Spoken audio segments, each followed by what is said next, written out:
Gnomes is an experimental tower defense game built around a novel twist. The enemy mobs don't have a single fixed path, but a highly flexible one that the player can manipulate. At the beginning of each day, goblin encampments appear in one or more locations around the player's base.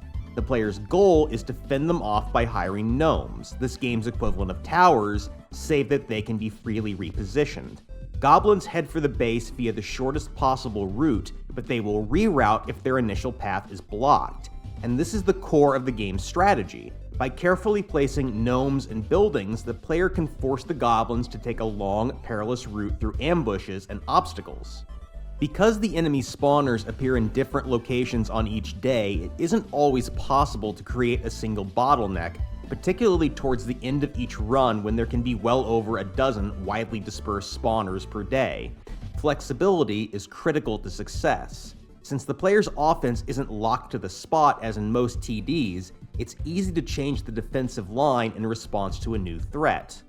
Money is another novel point for gnomes. Money is the core resource used to place buildings and gnomes and to purchase bonus-granting relics. However, unlike in most TDs, the player does not gain money by killing enemies. Crops produce money passively between days and are the main source of money, adding some management elements to the formula.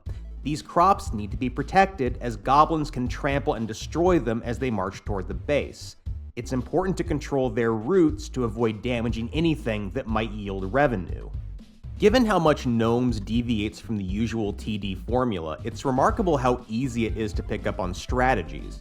Most runs don't rest on a single perfect strategy, but rather trend toward a make the best of what you have feel similar to that of many roguelike RPGs. It's challenging but generally fair enough that it's possible to win even with subpar upgrades. Overall, it's a great addition to the TD field and worth trying even if you're not normally a fan.